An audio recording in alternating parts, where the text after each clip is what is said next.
It's a steamy start to the week. How long we'll see record highs, plus our next chance for decent rain. Then we're monitoring a shooting at a San Diego mosque where 3 people and 2 teen gunmen are dead.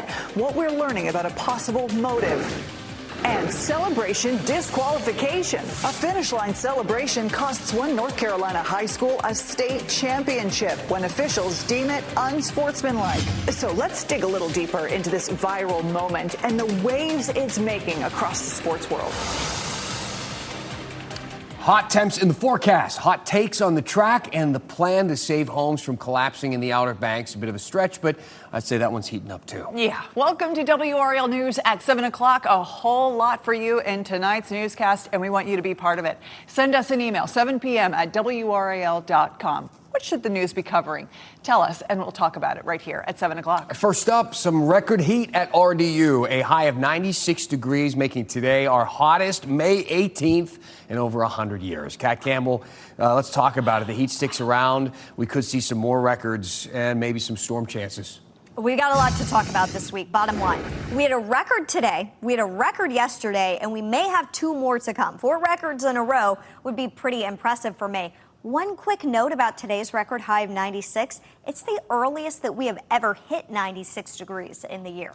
95 is the forecast high tomorrow. That would tie a record. 96 on Wednesday. That would tie another record. None of those records are as long-standing as today's was, though. Today was our second day in the 90s so far this month. The average for all of May is just 2, so we are likely to soar well above that number. It's still 92 degrees in Raleigh and Durham, 93 in South Hill, 90 in Roxborough, 90 in Clinton, Goldsboro, and Southern Pines. Sizzling hot today, but we've got some changes on the horizon, and that comes in the form of some rain that could actually really benefit us with the drought, but it could interfere with your weekend plans. We're going to talk more about Memorial Day weekend coming up. All right, thank you, Kat. Let's get to a story now happening here at 7 o'clock. Right now, 3 people are dead after a shooting at a mosque in San Diego. Brian Schrader from the Live Center covering this for us. Brian, we just learned that one of the suspects left a note at the scene. Some new reporting just in the past half hour, Dan. Sources are telling CNN that one of the suspects apparently took a gun from his parents' home, and that gun apparently had hate speech scrawled on the side of it. And the suspect also left a suicide note with writings about racial pride. So that is some new information just in the past half hour. I want to show you that scene at the Islamic Center of San Diego this afternoon. According to police, 2 suspects entered that mosque. 3 men were killed, including a security guard who they credit with really being a pivotal in preventing a larger massacre there. They later found the 2 suspects, a 17-year-old and a 19-year-old, dead inside of a vehicle, apparently with self-inflicted gunshot wounds. President Trump called it a terrible situation. FBI Director Kash Patel said that all resources of the FBI are being made available to investigate what the San Diego Police Department is calling a hate crime. Just awful, Brian. Okay, thank you. Let's get you caught up on today's big headlines. Here are 5 things you should know right now. US 64 West in Zebulon is back open after a deadly crash. This is video from the WRAL Breaking News Tracker. The crash happened around 2 o'clock this afternoon near Shepherd School Road. No word yet on what caused the crash. A Wake County teacher accused of sex crimes has resigned. The school district told us today that Stephen Coles is leaving his position at Broughton High School. The district had initially suspended him with pay. Coles faces 19 total charges dating back to 2005. He is in jail without bond. Prosecutors in the Faith Hedgepeth case want all future pretrial motions and court orders to be sealed, at least until the trial begins this fall. Miguel Seguero Olivares is accused of killing Hedgepeth in 2012 when she was a student at UNC. His trial is set to begin this September. The search for a missing kayaker on Roanoke Rapids Lake is now on day 5. Gaston Fire and Rescue releasing this drone video yesterday of the search. The Harnett County Sheriff's Office said they are looking for 20-year-old Angel Martinez. The drone video you see here is the moment where crews saved a second man who was kayaking with Martinez. They are still searching for him. Wake County EMS says they are getting more calls about heat-related emergencies coming in. They say calls are ahead of what they usually are around this time of year. As Kat was saying, it has been warm. Orange County told us that they have seen a similar trend there, too, and they think this could be their most active year to date. Every year we see more and more homes collapsing at the Outer Banks, and every year we get these crazy videos and pictures of it all happening. Erosion is a big reason that this happens, but it is not the only reason. Money also has a lot to do with it too. And right now in Buxton, they are spending money to either move those houses inland and away from the water or to demolish them before the ocean does the job for them. WRAL climate change reporter Liz McLaughlin shows us what this process looks like and how much it costs. I'm here on Old Lighthouse Road where crews are moving this 141-ton house away from the rapidly eroding shoreline, heavy enough to flatten this quarter as they slid it back. It's the heaviest, this contractor says, that they've moved so far, and one of many in this very vulnerable part of Buxton. Along one stretch of Buxton shoreline, 5 homes have grown wheels in recent weeks. This coastal escape, the latest to retreat from the receding shoreline. Outer Banks native Barry Crum has been moving homes here since 2008. To set your equipment up and get ready to move it, cut the house free, you're rolling the dice. Once crews can safely get equipment underneath, they slowly lift the home and slide it inland on beams similar to train tracks.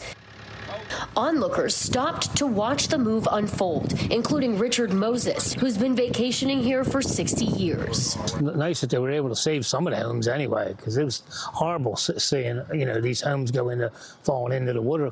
Crum says during last fall's back-to-back storms, he often had more homes to move than time. In the fall, winter, it was like triage. Since September 2025, 19 oceanfront homes in Buxton have collapsed into the ocean. The destruction's not new, but what is new or different is the scale. I mean, I never would have envisioned this happening. While many homeowners are moving inland, some, including the family that used to live in that home closer to the surf, say they're unable to afford it. They didn't want to go on camera because they say the situation is stressful and emotional, but they hope that Dare County's beach nourishment program on the horizon and potentially a repeal of hardened structures like groins and jetties could help to save their home. In Buxton, I'm Liz McLaughlin, WRAL News. All right, thank you to Liz. So we have gone in depth on this topic many times on these collapsing homes. And as Liz explained, money is a big part of the problem here, not just from moving the homes, as she was showing, but the county has trouble raising enough money to renourish the beaches after years of erosion. And that's something that you can't just do once. You have to do it many, many times. Then you've got problems with insurance and insurance companies. And if you want to learn more about it, there are many layers. You can hit up the WRL YouTube page and just search Outer Banks. Still ahead, we talk about the story that everybody seems to be talking about. The North Carolina track athlete who was disqualified at the state championship, costing his team the title. Yeah, I spoke to the guy who took the video of the whole thing that now has millions of views online. Maybe you've seen this clip by now. It's the gesture that is really at the center of all of this. And we're asking, is the gesture he made really that bad? Did he deserve a DQ? Let's discuss after the break. But first, let's take a look ahead at some of the news stories we're keeping an eye on for you this week. Meetings aren't usually super interesting, but there are 2 important ones tomorrow. First, we get an update on lake levels in our area as the drought continues. At last check, Raleigh's main source of drinking water, Falls Lake, was at 77%. There's also a meeting tomorrow about the proposed Atrium Health takeover of Wake Med, and there has been some big-time criticism about this deal. 2 weeks of listening sessions begin tomorrow in Wake County. The Carolina Hurricanes back in action on Thursday for the Eastern Conference Final. The Canes play the winner of tonight's game between the Sabres and Canadiens. Last one, Friday, opening day for the Devil Dogs. The new era begins at 5 County Stadium Friday at 6:30. We'll be right back.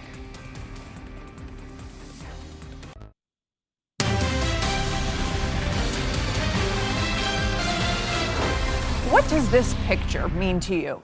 It's sparked quite the conversation online.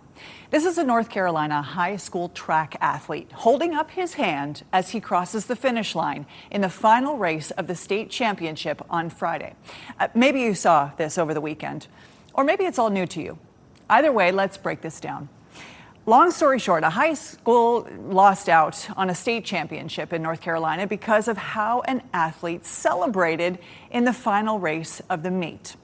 Here's the full clip.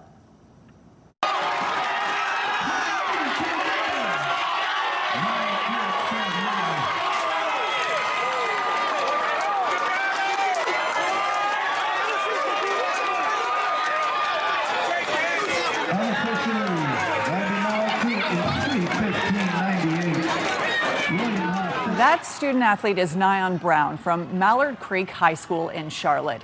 He's set to run track for NC State later this year. You can see the shock on his face when the ref disqualified him at the end of the race, saying the gesture with his arm, with his hand, was unsportsmanlike, that he was showboating or taunting. You see, Brown was the final leg of the 4x400 relay, and he won it. And that would have given Mallard Creek enough points to win the overall track and field state championship. But because of that DQ, they didn't get those points, so they came up short. They got second. Jordan High School in Durham won the state championship instead. The school posted about it on their Instagram page. It's the first time their men's track and field team has won a state title. We reached out to Jordan High School. They declined to comment. But this story, this conversation isn't really about Jordan High School. It's about the call by the official. Was the gesture really that bad? Did the punishment fit the crime? Was it even a crime in the first place? We want you to be a part of this conversation. Please send an email, 7 p.m. at WRAL.com. We want to share some of your feedback at the end of tonight's show. So please do let us know what you think. People across the sports world are getting in on the conversation. Robert Griffin III, the Heisman Trophy winner and former track athlete, he wrote, "A high school was robbed of a state championship. This isn't taunting or unsportsmanlike." Here's the State High School Athletic Association's entry into the debate. Quote, "We recognize there is deep disappointment experienced by the student athletes, coaches, and the school community involved."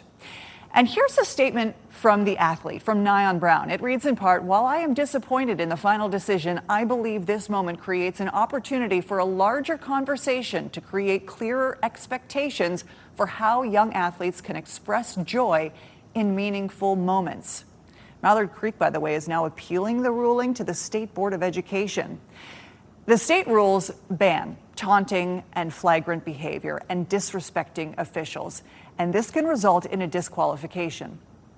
But a rule like that we saw on the track there, it's pretty subjective, right? We all have different thresholds of what is disrespectful or flagrant. The conversation around this 30-second clip is huge. But the problem with short clips is that you miss the context, like what happened before that relay. Because it turns out Nyan Brown and his team had received warnings earlier that day. Was that a major piece of this? I spoke to the guy who took the viral video, Joel Bryant, a member of high school OT who was there covering the track meet.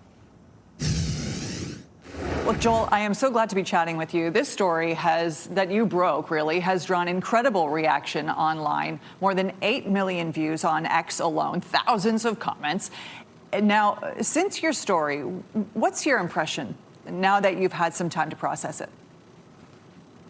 We knew that it was going to be, there was going to be some feedback from local people, local coaches, people in the state.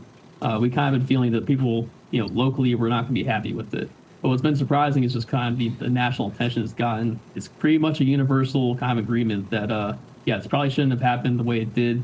It was kind of a benign celebration to many people, and it's kind of captivated everybody. Officials told you that Mallard Creek received a warning for taunting after the 300-meter earlier in the day, and that a second violation resulted in the disqualification. So from your vantage point, was that a point of big conversation leading up to the 4x400 meter relay? Like, what did you see out there? Yeah, I would say that in general, track is going to be a little bit stricter in their officiating. All sports have to follow the same sportsmanship guidelines, but track kind of is notorious for just being a little bit stricter. Allegedly that Mallard Creek was warned after 300-meter hurdles earlier in the event not to kind of showboat or in their words, taunt.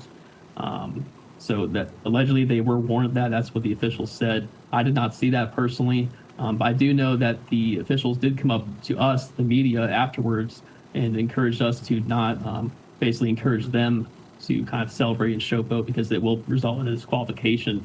So I'm kind of inclined to think, if they came up and told us, the media, they probably did say something to him. The question to me is, was there an official notification of the coach?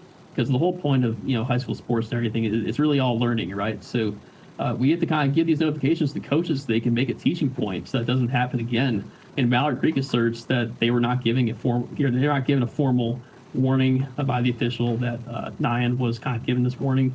So that's kind of where the problem is that here is whether that warning happened or not. You bring up the coach, and I want to ask you about him. The Athletic is reporting that the coach feels like his school was targeted by the officials, that there was inconsistent officiating throughout the week. Of course, that's a line we've all heard before, right? And we've felt before in sports when our team is losing. But I'm wondering if you noticed anything that actually validates what he said. Yeah, I was there all 4 days. There were lots of athletes doing celebrations. I guess the second point of this one was that he was holding the hand up as he was crossing a line before he technically finished. But there were other celebrations that were happening right before the finish line like that throughout the week. And it was a mixture of schools. It wasn't just one school. It was males and females. It was a mixture of everybody. Joel, great reporting. Thank you so much for your insights. Yeah. All right, so what do we make of this? Everyone seems to have an opinion on the situation. But when all the attention shifts away, what will be the lasting impact of this story?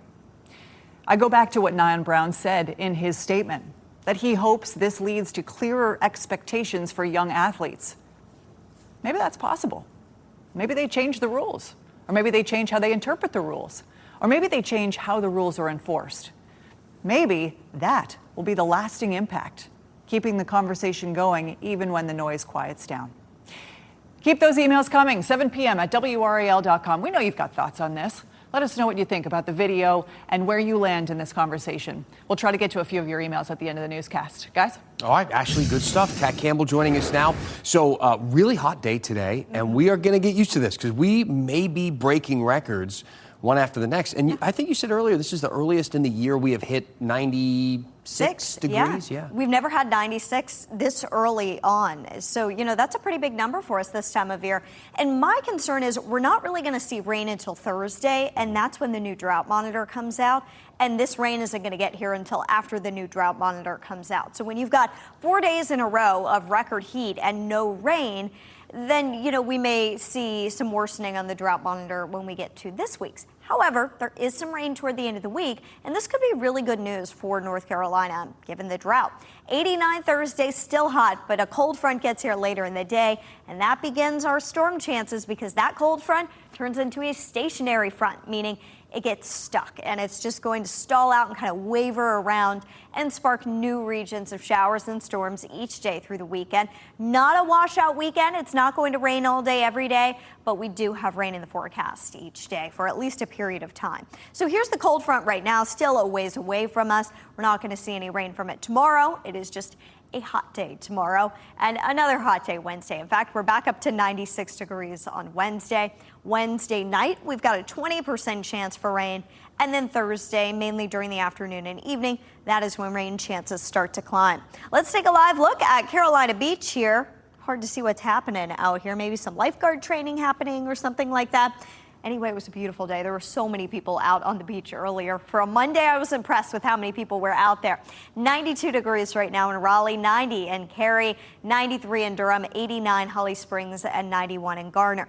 92 right now is the actual air temperature. Really not a big heat index difference. Number on the left here is the actual temperature. The number on the right is the heat index, or wind chill, I guess. It's a little bit lower right now. But we want to remind you, even though we're not at 100 degrees and the humidity isn't high, temperatures inside cars are still incredibly dangerous for children, pets, or the elderly.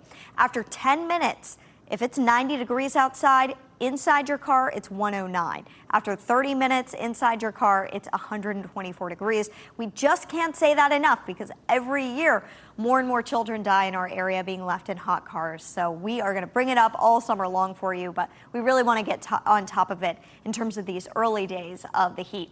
95 tomorrow, 96 Wednesday. The temperature's back off as rain chances go up, but we could see the chance for rain stick around even into early next week. All right, thank you, Kat, and good reminder there for families as well. So stick around. You got your one last thing coming up next. We are going through your feedback on that track athlete who got disqualified. Ton of feedback. Thanks to everybody who's been reaching out. We'll have your feedback after the break.